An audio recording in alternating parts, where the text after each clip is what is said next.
ഇന്ന് നമ്മൾ 5th സ്റ്റാൻഡേർഡിലെ page number 20 questions ആണ് ചെയ്യുന്നത്. ഒന്നാമത്തെ ചിത്രം നോക്ക്, ഒരു സമചതുരം അല്ലേ?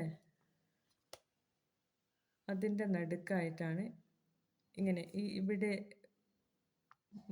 കേന്ദ്രമാക്കിക്കൊണ്ട് ഇവിടത്തേക്കൊരു വൃത്തം വരയ്ക്കുന്നത്. ഇവിടെ കേന്ദ്രമായിക്കൊണ്ട് ഇവിടത്തേക്ക് അങ്ങനെ 4 മൂലകളിൽ നിന്നും വരച്ചിട്ടാണ് ഈ രൂപം കിട്ടുന്നത്. വരച്ചു നോക്കാം.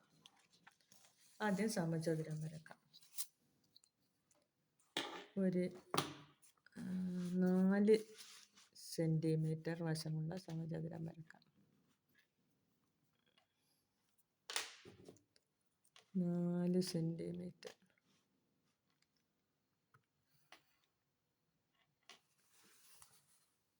അപ്പോൾ എന്തുപയോഗിച്ചാൽ സമചതുരം വരക്കുക? മട്ടം ഉപയോഗിച്ചല്ലേ? അപ്പോൾ 4, അതേപോലെ ഇവിടെയും 4.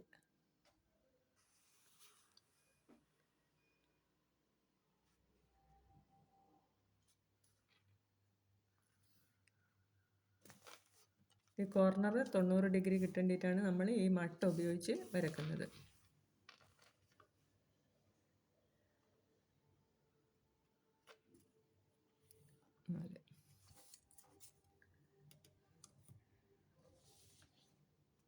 ഇനി അതിൻ്റെ പകുതി ഭാഗം, 4ൻ്റെ പകുതി 2 വരുന്നത്. 2 ഭാഗം അളന്നെടുത്തിട്ടാണ് നമ്മളിത് 2 സെൻറ്റിമീറ്റർ അളന്നെടുത്തിട്ടാണ് വൃത്തം വരക്കേണ്ടത്.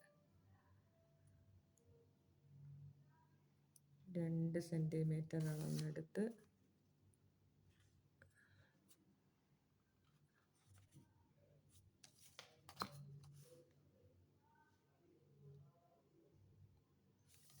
വൃത്തം വരക്കണം. വൃത്തത്തിൻ്റെ ഭാഗം, വൃത്തം കംപ്ലീറ്റ് വരക്കണ്ട, വൃത്തത്തിൻ്റെ ഭാഗം വരച്ചാൽ മതി.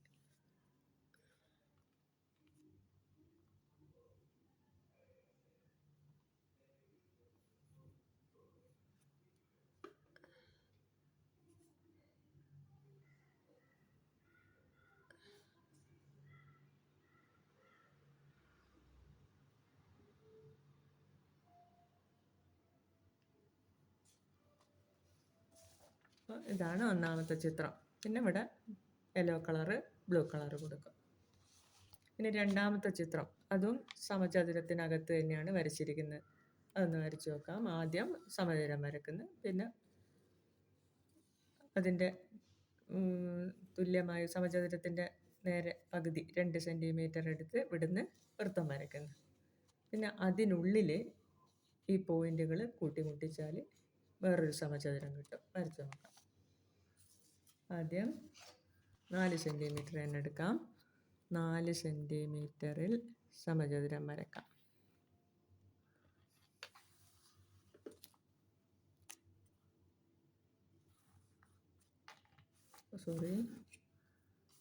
മട്ടം വെച്ച് വെക്കണം. മട്ടം വെച്ച് വരക്കണേ സമചതുരം വരക്കുമ്പോൾ.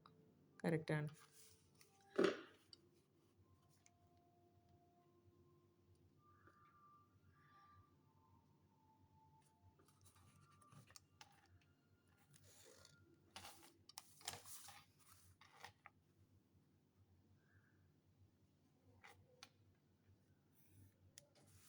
സമചതുരം വരച്ച് അതിനുള്ളിൽ നമ്മൾ 4 സെൻറ്റിമീറ്ററാണ് എടുത്തത്. അതിൻ്റെ നേരെ പകുതി എടുക്കണം. കേന്ദ്രം കണ്ടുപിടിക്കണം. കേന്ദ്രം, വൃത്തം വരയ്ക്കാനുള്ള കേന്ദ്രം. അപ്പോൾ ഇവിടുന്ന് 2 സെൻറ്റിമീറ്റർ വരക്കണം. ഇവിടെയും 2 സെൻറ്റിമീറ്റർ. അത് കൂട്ടിമുട്ടുന്ന ബിന്ദുവായിരിക്കും കേന്ദ്രം.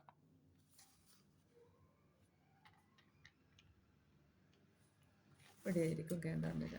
അപ്പോൾ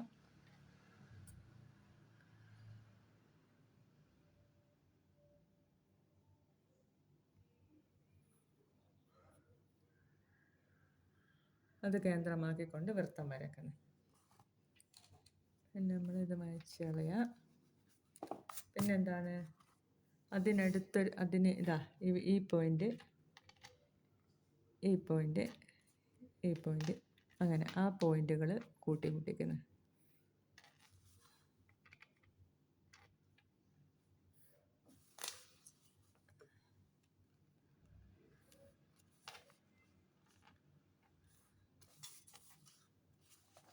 ഇപ്പോൾ രണ്ടാമത്തെ ചിത്രം yellow colour, orange colour, green colour, orange colour, yellow colour അങ്ങനെ കൊടുക്കാം.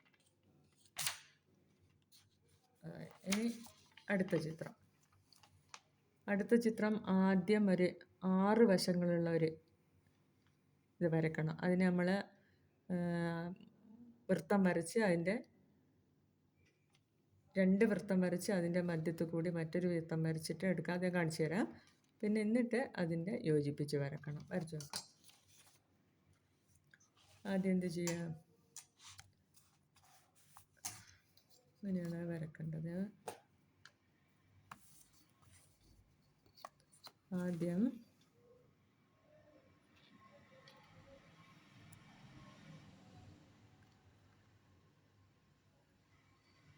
ഒരു 8 സെൻറ്റിമീറ്റർ നീളത്തിൽ വരക്കാം. അപ്പോൾ അതിൻ്റെ മധ്യഭാഗം 4, അതിനെയും വീണ്ടും 2, 2. അപ്പോൾ ഇത് കേന്ദ്രമാക്കിക്കൊണ്ട് വൃത്തം വരക്കണം.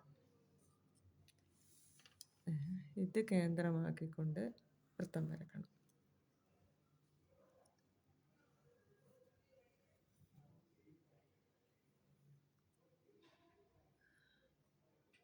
അടുത്തടുത്ത് 2 വൃത്തം കിട്ടുമല്ലോ.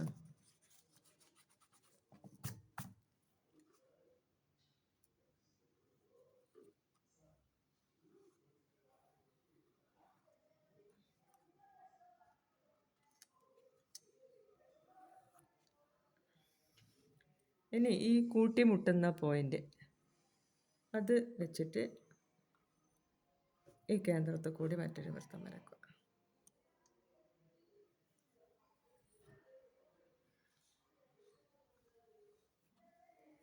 ഇനി എന്ത് ചെയ്യണം? ഈ പോയിന്റുകളുണ്ടല്ലോ, ഈ പോയിന്റുകൾ കൂട്ടിമുട്ടിക്കണം.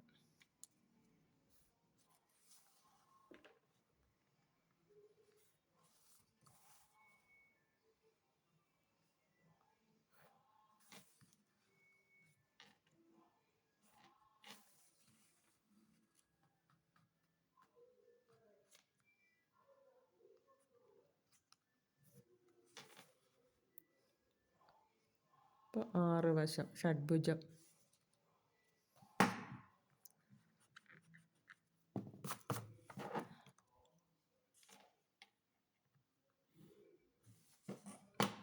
ബാക്കി ഭാഗങ്ങൾ ഇതിനുള്ളിൽ നമ്മൾ മായ്ച്ച് കളയാം.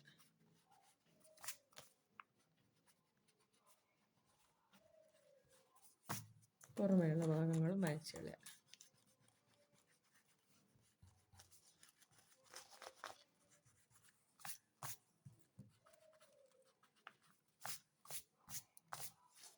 ഇനി അതിലേക്ക്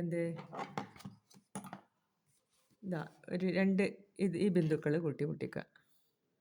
അതുപോലെ ഇങ്ങോട്ടേക്ക്, അതുപോലെ ഇങ്ങോട്ടേക്ക്,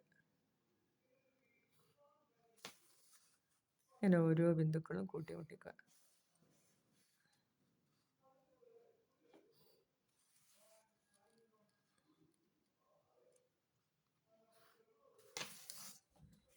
കണ്ടോ? പിന്നെ റെഡ്, യെല്ലോ, ബ്ലൂ കളർ കൊടുത്താൽ ഇവിടെ റെഡ്, ഇവിടെ ഈ ഭാഗങ്ങൾക്കൊക്കെ യെല്ലോ, ഇത് ബ്ലൂ കളർ. അപ്പോൾ ഇനി അടുത്ത് നമുക്ക് ഈ ചിത്രം വരക്കണം.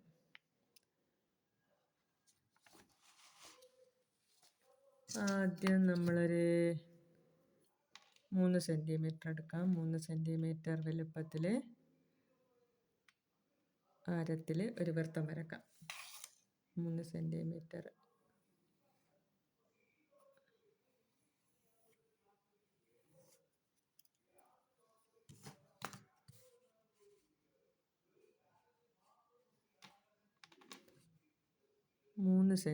ആണ് എടുത്തത്. 3 സെൻറ്റിമീറ്റർ.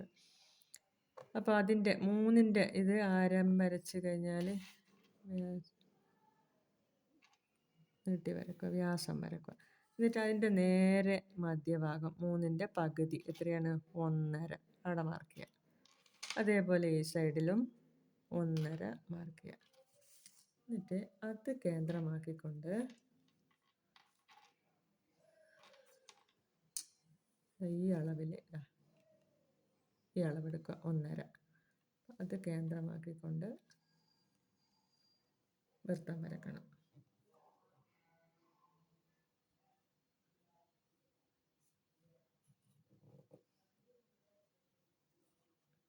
അതേപോലെ ഇവിടുത്തും ഈ വശത്തും വൃത്തം വരക്കുക.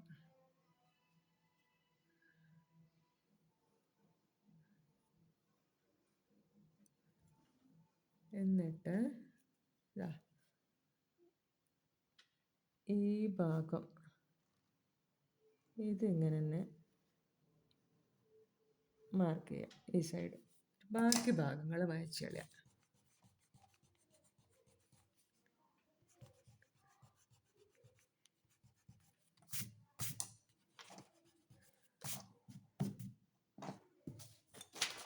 അപ്പോൾ ഇതാ നോക്ക്, ഇവിടെ റെഡും ഇവിടെ ബ്ലാക്കും കൊടുക്കുക. അതായത് റെഡ് ബ്ലാക്ക്. ഓക്കെ.